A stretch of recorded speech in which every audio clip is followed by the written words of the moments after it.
2009 உள்நாட்டு யுத்தம் நிறைவடையும் வரையிலான சுமார் 3 தசாப்த காலமாக எமது நாட்டில் அனைத்து சமூகங்களும் சொல்லனா துயரங்களை அனுபவித்தனர். எனினும் வடக்கு மற்றும் கிழக்கு மாகாண மக்கள் இன்னும் அந்த துயரங்களிலிருந்தும் இழப்புகளிலிருந்தும் மீள முடியாத மனநிலையிலேயே வாழ்ந்து வருகின்றனர். யுத்தம் சூழ்நிலை காரணமாக உள்நாட்டிலும் வெளிநாட்டிலும் அந்த மக்கள் இடம்பெயர்ந்து வாழ்கின்றனர். தற்போதும் ஒரு சிலர் தமது சொந்த நிலங்களை பிரிந்து வாழ்ந்து வருகின்றனர். பெரும்பான்மையான மக்கள் மீள குடியமர்த்தப்பட்டாலும் அவர்களது அடிப்படை தேவைகள் இன்று வரை நிவர்த்தி செய்யப்படாமல் இருப்பதை நாம் மறந்துவிடக்கூடாது.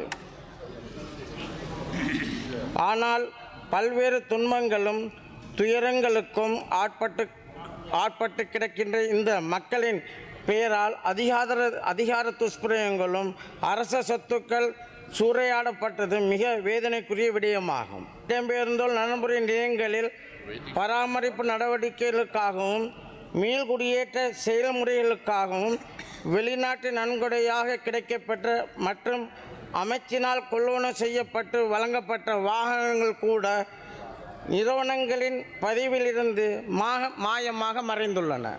குறித்த காலப்பகுதியில் 56 வாகனங்கள் தொடர்பான கணக்கெடுப்பு 2014ஆம் ஆண்டு மீள்குடியேற்ற அமைச்சினால் மேற்கொள்ளப்பட்டதுடன் உள்ளூராட்சி மன்றங்களுக்கு 2019/5/29ஆம் தேதியிடப்பட்ட கடிதம் மூலம் உரிய விவரங்கள் திரட்டப்பட்டன. இதன் மூலம் அரச நிறுவனங்களுக்கு உரிய முறையில் திருப்பி ஒப்படைக்கப்பட்ட வாகனங்களின் எண்ணிக்கையையும் கண்டறியப்படாத வாகனங்களின் விவரங்களையும் வெவ்வேறாக வழங்க முடியுமா? அரசுக்கு சொந்தமான குறித்த உளவு இயந்திரம் ஒரு அரசியல்வாதிக்கு சொந்தமான தோட்டத்தில் பயன்படுத்தப்பட்டதாக ஆரம்ப போலீஸ் விசாரணைகள் தெரிய வந்துள்ளது.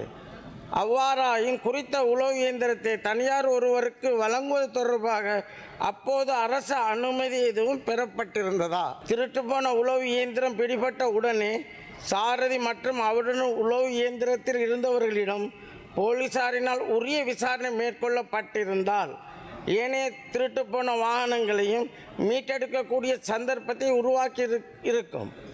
மேலும் போலீசாரின் முறையான விசாரணைக்கு தடையாக அதிகாரத்தை பயன்படுத்திய அரசியல்வாதி யாரென வெளிக்கொண்டு வருவதுடன் பாரிய ஊழலுக்கு ஆதரவால் செயல்பட்ட அரசு அதிகாரிகள் மற்றும் அரசியல்வாதிகள் ஆகியோருக்கு எதிராக எடுக்கப்பட்ட நடவடிக்கை என்ன?